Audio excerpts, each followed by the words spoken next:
मी सर्वप्रथम डॉक्टर मोरेश्वर सुखदेव सरांना विनंती करतो की त्यांनी उपस्थितांना मार्गदर्शन करावं. सुखदेव सर. Good afternoon. नमस्कार.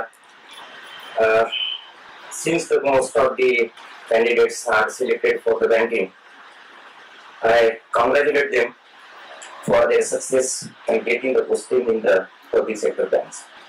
आजच्या जो सत्कार सोहळा इथे ठेवलाय त्यासाठी उपस्थित मंचावर श्री खंडोलकर, दिलेशजी, नागेशजी, राजी, मिस्टर नितेश, गंगाजी आणि सगळे ऍस्पिरंट्सचे पालक, विद्यार्थी मित्रांनो, it is a really great pleasure की आज ज्या यशवंत बँकर म्हणेन मी, त्यांनी सगळीच लोक तुम्ही बँकिंग मध्ये जाताय, सगळ्यांचं अभिनंदन, त्यांच्या पालकांचं सुद्धा अभिनंदन की त्यांनी मदत केली. बेसिकली मी तर बँकर आहे. 1980 ला रिझर्व्ह बँकेत ऑफिसर म्हणून मी जॉईन झालो आणि जवळपास 32 वर्ष मी बँकेत काम केलं, रिझर्व्ह बँकेत काम केलं, त्याचबरोबर नाबार्डमध्ये सुद्धा काम केलं आणि चीफ जनरल मॅनेजर म्हणून मी रिटायर झालो. पण त्याचबरोबर मला महाराष्ट्र राज्य सहकारी बँक जी आशिया खंडातून 1 नंबरची कोऑपरेटिव्ह बँक, त्याचबरोबर भारतामध्ये सुद्धा नंबर 1 बँक, काही कारणामुळे थोडेसे प्रॉब्लेम्स होते, त्यामुळे गव्हर्नमेंटने मला तिथे अध्यक्ष म्हणून ठेवले. 2 वर्षापासून मी तिथे अध्यक्ष आहे आणि त्याच बँकेची धुरा सांभाळतोय. बँकेची परिस्थिती लाईक 1900 बँक झालेली आहे सध्या, म्हणजे जवळपास 30,000 करोडची जवळपास बॅलन्स शीट पोहोचलेली आहे. आणि आज खरोखरच ॲज ए बँकर म्हणून आपल्या सगळ्यांचं खरोखरच अभिनंदन करावं असं वाटतं, हार्दिक शुभेच्छा पण द्याव्याचं वाटतं, कारण की तुम्ही नवीन जीवनाची सुरुवात करत आहात आणि बँकर म्हणून सुरुवात करत आहात.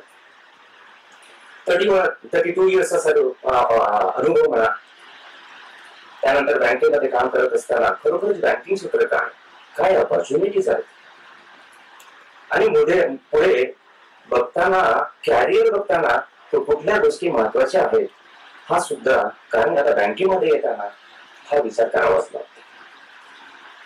बऱ्याच वेळा बोलताना सुद्धा मी सुद्धा बऱ्याच लोकांना मार्गदर्शन करण्याचा प्रयत्न करतो. मी त्यामधलंच एक आहे, MIT आहे, त्याच्यानंतर युनिव्हर्सिटीमध्ये सुद्धा, की बँकिंग मध्ये त्याचबरोबर UPSC MPSC मध्ये मार्गदर्शन करताना की कुठलं क्षेत्र निवडाल, कुणाची आवड, कुठली आवड.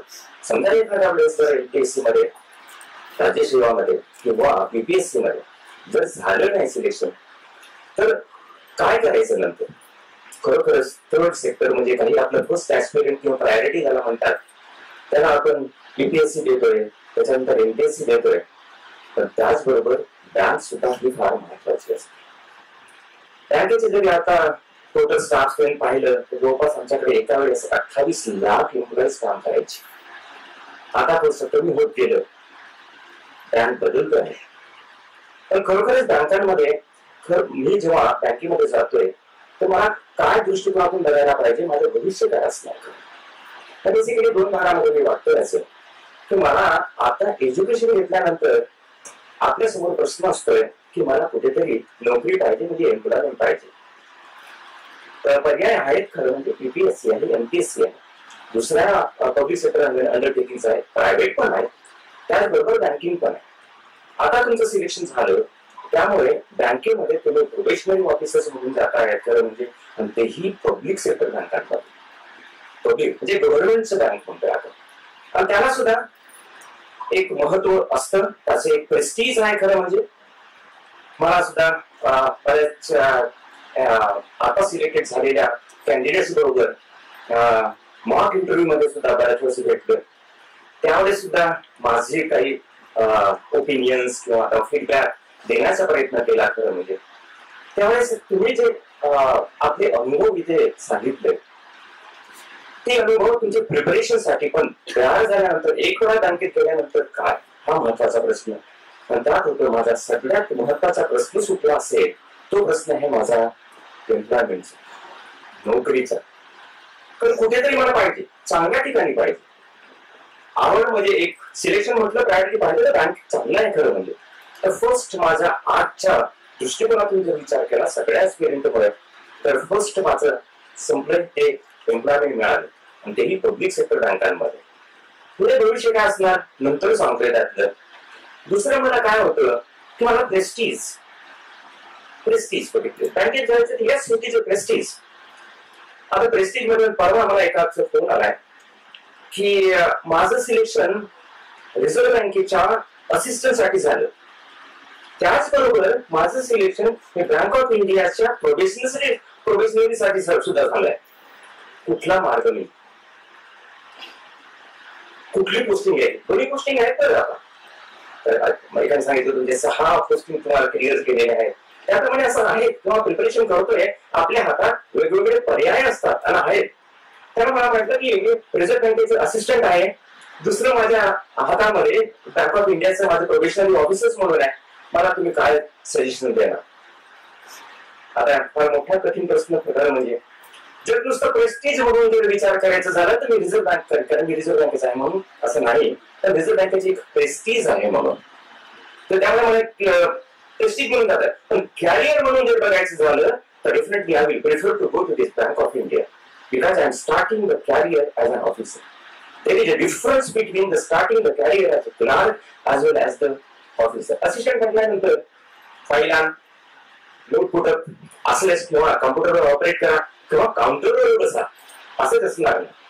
पण काय कॅरियर पाथ मध्ये तुम्हाला सर असं होईल की मला मिळेल की 5-6 वर्षानंतर मला प्रमोशन मिळेल, मग ऑफिसर होईल मी त्यामध्ये. तर त्यापर्यंत 5-6 वर्षाचा तुम्ही वेळ घालणार नाही, त्यापर्यंत एखादी प्रमोशन स्टेज मिळाली असते ना तुम्हाला. त्यामुळे तुम्हाला सुद्धा प्रेस्टीज आहे. कमर्शियल बँकेत किंवा पब्लिक सेक्टर बँकेमध्ये काम करायचं म्हटलं तर डेफिनेटली प्रेस्टीज आहेच. तिसरं सगळ्यात महत्वाचं आपल्याला दिसतं म्हणजे ऍस्पिरेशन्स असतात तर आपल्याला. ह्या ऍस्पिरेशन्स आहे की फर्स्ट मला पाहिजे आहे ते एम्प्लॉयमेंट आहे, दुसरं मला प्रेस्टीज मिळतं, तिसरं किती पैसा मिळेल as compared to the other. Definitely it has. somebody was telling this being a graduate also I was getting to only the 7,000 somebody was telling me also right. आज मी प्रोबेशनरी ऑफिसर स्टार्ट करताना मला जवळपास 40,000 रुपये जवळपास मला तरी त्याचा पगार मिळेल. हा एक झाला.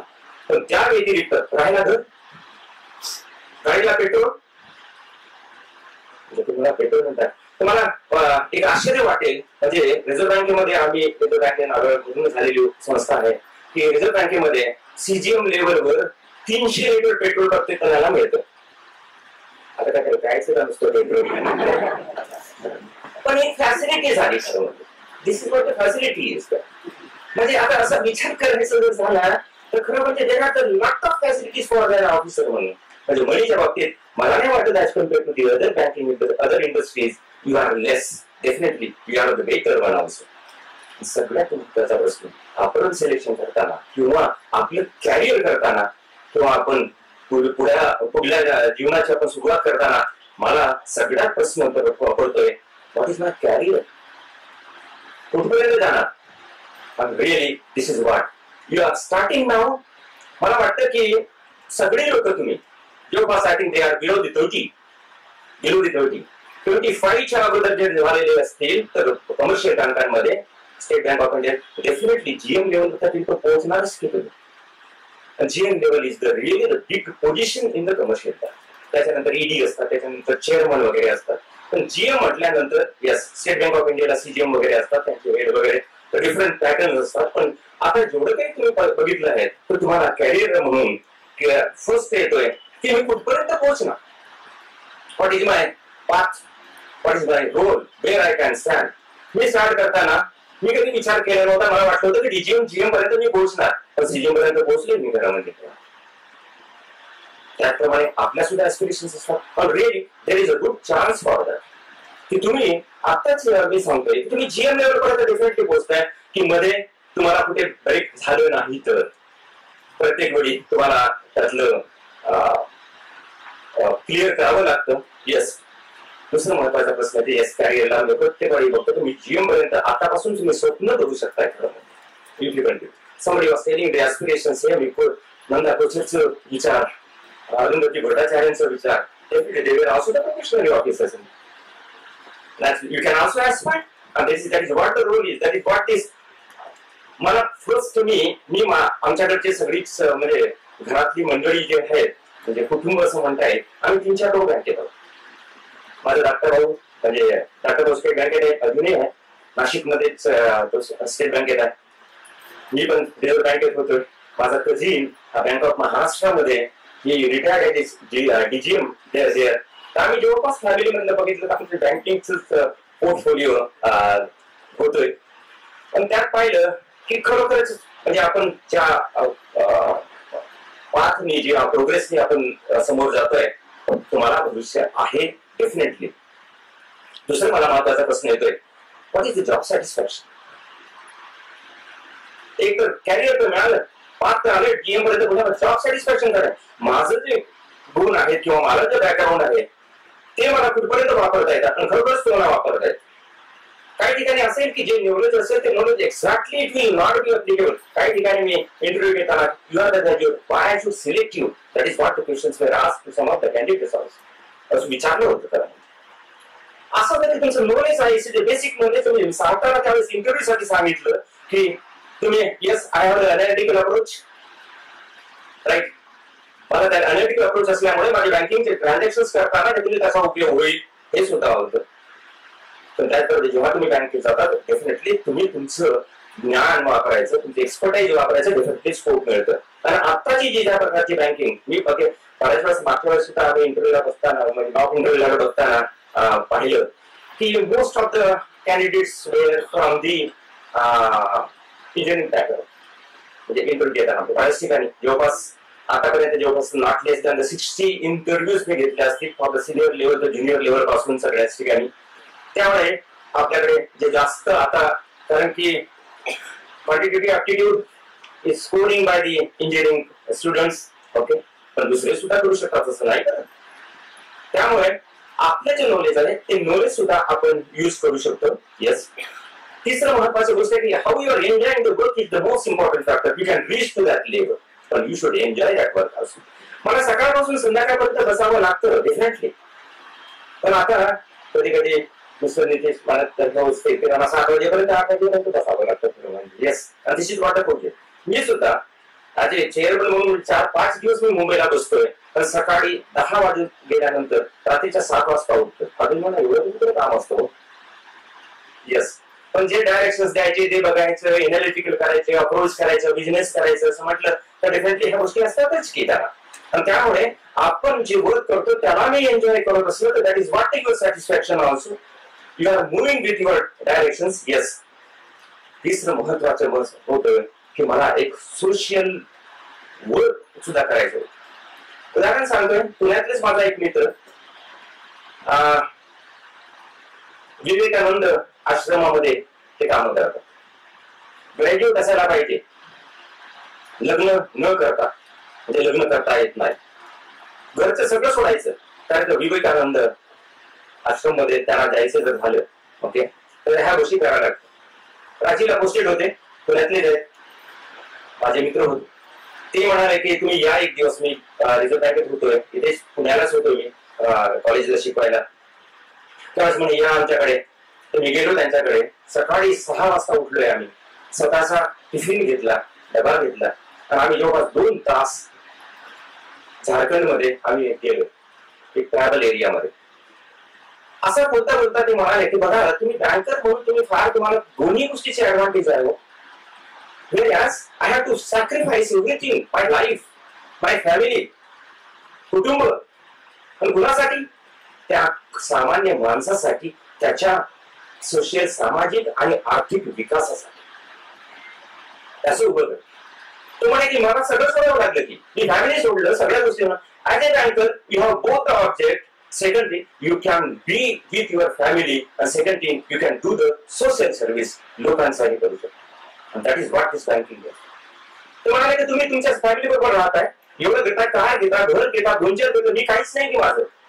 तिथेच मी आश्रमामध्ये मला त्याचं सवड असेल खरं म्हणजे, पण हे करतो कशासाठी तर लोकांसाठी, लोकांच्या विकासासाठी, त्यांची दुःख दूर करण्यासाठी. पण ते म्हणजे तुमच्याकडे कमी, एका हाताला तुम्ही या सगळ्या गोष्टी करू शकताय, पण दुसऱ्याच हाताला सगळ्या लोकांची मदत करताय. पण दॅट इज व्हॉट रिअली तुम्हाला बँकेत गेल्यानंतर कळेल. एखाद्या माणसाचं आपण घडवतोय, लाईव्ह घडवतोय, आयुष्य घडवतोय. खरं म्हणजे एखाद्या माणसाला, मला आठवतं की मी एक रिझर्व्ह बँकेतून दादरला एक स्टडी करायला गेलो. आमच्याकडे स्टडी असतात. स्टडी करायला गेलोय आणि एक इंडस्ट्रीची स्टडी होती. त्यात एका माणसाला विचारलं की रेट ऑफ इंटरेस्ट वगैरे जे होतं किती अप्लिकेशन वगैरे असं बँकिंगच्या दृष्टिकोनातून त्यांना विचारलं. तो म्हणे, सर मी फक्त 5,000 इथल्या बँकेशी माझं संबंध स्थापन झाले, फक्त मला 5,000 रुपये लोन मिळाले. आज माझ्याकडे करोड रुपयाचं नेटवर्क आहे. माझ्याकडे हे उभं झालं केवळ 5,000मुळे. आणि 5,000 म्हणजे बँकेने जर दिलं नसतं, त्या माणसाच्या, ज्या माणसाने दिलं ते 5,000 आजही त्याचं तो जन्मभर कुटुंब त्यांचं आणि भावी पिढी सुद्धा त्यांचं नाव घेत आहे. This is what the banking is. सोशलचा विचार जर केला तर खरोखरच आपल्याला खूप करण्यासारखं आहे. एखाद्या शेतकऱ्याचं उदाहरण घ्या. त्याला कर्ज मिळत नसेल, त्याला पीक कर्ज जर मिळत नसेल, तर त्याला जर तुम्ही कर्ज दिलं 10-20 रुपये म्हणजे आउट ऑफ पे करत नाहीत बरं तुम्ही. जे इलिजिबल आहे, जे काही त्यांच्या नॉर्म्स प्रमाणे असतात त्याप्रमाणेच तुम्ही कर्ज देता. तो माणूस त्याला जर उभा झाला ना तर जन्मभर विसरत नाही तुम्हाला. तर तुम्ही बघा गावाकडे कधी गेल्यानंतर की असं होतं की हार्वेस्टिंग झालं तर पोस्ट हार्वेस्टिंग तुमच्या घरी आणून देतो, भाजी आणून देतो पिशवीत घेऊन. त्याला बाईट म्हणतात, त्याला बाईट नाही, त्याचं प्रेम आहे ते त्याच्यात. कारण तुमच्यापासून उभं केलेलं, तुमच्यापासून पीक उभं केलं आहे, त्यातूनच तो शेअर करण्याचा प्रयत्न करतोय. आणि that is what the satisfaction is. आणि हे जर सॅटिस्फॅक्शन सोशल रिस्पॉन्सिबिलिटी जर पाहिलं, खरोखरच तुमचा हात हा मदतीचा यायला पाहिजे, पण विदिन द बँकिंग नॉर्म्स प्रमाणे. मी ज्या दिवशी पहिल्या दिवशी रिझर्व्ह बँकेचा आम्हाला ऑफिसर म्हणून जॉईन झाल्यानंतर 3 महिन्याचं आमचं ट्रेनिंग चेन्नईला होतं, म्हणजे आता मद्रासला होतं त्यावेळेस. पहिल्या दिवशी सांगितलं होतं आम्हाला, ऍज अ बँकर म्हणून सांगतोय खरं म्हणजे, की म्हणजे बँकेत आला तर त्या दिवसापासून तुम्हाला जोखीम आहे किंवा रिस्क आहे. कोणतेही ट्रान्झॅक्शन करताना रिस्क होतं आणि असणार, कारण पैसे डील करतो आपण. आपण देताना, माणसाला पैसे देताना आपण म्हणतो की त्याला परत देईल, नाही दिलं तर काही ठिकाणी डिलिव्हरी देणार नाही, तर त्या माणसाला ओळखावं लागतं. That is what the skill is. त्या माणसाला आपण वेळेवर यावं लागतं, हा महत्वाचा स्किल असतो. त्यामुळे what is the things in your hand is you can minimize the risk. आपण जोखीम कमी कशी करू शकतोय एवढंच फक्त आपल्या हातात आहे. अदरवाईज बँकिंग करायचं, रिस्क घेतली नाही तुमचं काही प्रोग्रेस होणार नाही. आणि सगळी बँकांना आताच्या दृष्टिकोनातून विचार केला तर तुमचं परफॉर्मन्स बघितलं जातं की कुठलं परफॉर्मन्स, किती डिपॉझिट वाढलं, किती ऍडव्हान्सेस केलं, किती एनपीए केलं. आणि हे जर करायचं झालं तर तुम्हाला खरोखरच हेल्पिंग हँड बघायलाच पाहिजे खरं म्हणजे. येस, तर त्यामुळे आताच्या बँकिंगच्या पॅरलन्स मध्ये विचार करायचा जर झाला तर खरोखरच चांगल्या स्थितीमध्ये आजच्या मध्ये, आणि ते ट्रान्सपरंट आहे. मला वाटतं मी 32 वर्ष काम केलं असेल, मी कधी पॉलिटिकल इंटरफिरन्स पाहिला नाही. तर बिंग रिझर्व्ह बँक मला असं कधी पॉलिटिकल इंटरव्ह्यूचा प्रश्न आला नाही, कारण तिथे कोणी यायचंच नाही खरं. राईट. पण तुमच्याकडे जेव्हा रुरल ब्रांचेस मध्ये तुम्ही कुठे काम करा तिथे येतं, पण आपल्या नॉर्म्स प्रमाणे असं एकदम रिजिडच होत नाही. काही गोष्टी म्हणजे आपण रूल्स प्रमाणे त्याला करून आपण त्याला मदत करू शकतो खरं नाही. पण त्यामुळे इथे तुम्हाला पॉलिटिकल इंटरव्ह्यू असं म्हणणार नाही तुम्ही की ह्या द्याच. परवाच्या दिवशी एका ब्रँचमध्ये जाताना, मी बऱ्याच ठिकाणी जातोय सुद्धा, जाताना ते मला, सर आमच्याकडे ते सिडबीचं आपण दिलं होतं, आता लोन दिलं होतं प्रोग्राम, जो सिडबीचा प्रोग्राम, त्याच्यामध्ये बरेच एनपीए झालं. त्यावेळेस प्रेशर येतं, कारण लोकली सुद्धा तसं. पण बँकिंग ऍज ए होल मला नाही वाटत पुस्तक राजकारणाचा प्रेशर होतो. आता मी 2 वर्षापासून बघतोय प्रत्येक दिवशी 3 ते 4 MLA किंवा MP समोर येत असतो. पण अजूनही रिझर्व्ह बँकेचा स्टॅम्प आहे, पण त्या स्टॅम्पमुळे मला कुणीही इन्फ्लुएन्स करू शकत नाही. ऍटलिस्ट म्हणजे आपल्याला नियमाप्रमाणे करावंच लागणार आहे डेफिनेटली, की बँकिंग करायला बसलो आहे खरं म्हणजे. नाहीतर मी 20,000ची बॅलन्स शीट 1.5 वर्षामध्ये 30,000 वर घेऊन गेलो नसतो खरं म्हणजे. 9,000चे डिपॉझिट हा 16,000 वर 16,500 वर घेऊन गेलो नसतो खरं म्हणजे. ते बँकिंग करावं लागतं, पण दॅट इज व्हॉट तुमच्याकडे करावं लागतं. पण त्यामुळे बँकिंगचा आता विचार करताना तुम्ही आता नवीन तुमचं जीवन बँकेत सुरू करताय, ऍज अ बँकर म्हणून सुरू करताय. आणि त्यात खरोखरच सॅटिस्फॅक्शन आहे, कॅरियर आहे, पैसा आहे, सॅलरी प्रत्येक 5 वर्षांनी, बरोबर आहे सर, प्रत्येक 5 वर्षांनी आपलं सेटलमेंट होतं, पे रिव्हिजन म्हणतात. पे रिव्हिजन हे 10 वर्षाचा नसतं बरं. त्याचबरोबर वेरियस फॅसिलिटी जर बघितल्या, सीटीसी जे आम्हाला प्रायव्हेट मध्ये म्हणतात, I think CTC is much more. मी ज्या मुंबईमध्ये ज्या घरी राहत होतो त्याचं 50,000 रुपये बीकेसी मध्ये मी राहायचो, क्वार्टर्स होते. त्या क्वार्टर्स मध्ये 1700 स्क्वेअर फीटचं घर बँकेने राहायला दिलं होतं. आणि this are the facilities are. This is what this your comfort zone is. फक्त जेव्हाच तुम्हाला डिमांड होतं त्याप्रमाणे तुम्हाला करावं लागतं. म्हणजे काम करावं लागतं. आता थोडंसं प्रेशर आहे. आतापर्यंत जे काय बँकिंग पाहिलं, जसं आता मगाशी म्हणाले की बँकेचं माझं परसेप्शन असं होतं की त्या काउंटरवर कॅश घेऊन बसायचं आणि कॅश डिस्बर्स करायचं. This is what the banking, that is what the perception आपण आतापर्यंत बघितलं. It is not. Today's banking it is going to happen in the different way. First, आताच तुम्ही पाहिलं स्टेट बँक ऑफ इंडियाला ऑलरेडी सगळ्या associate बँका एका ठिकाणी झाल्या.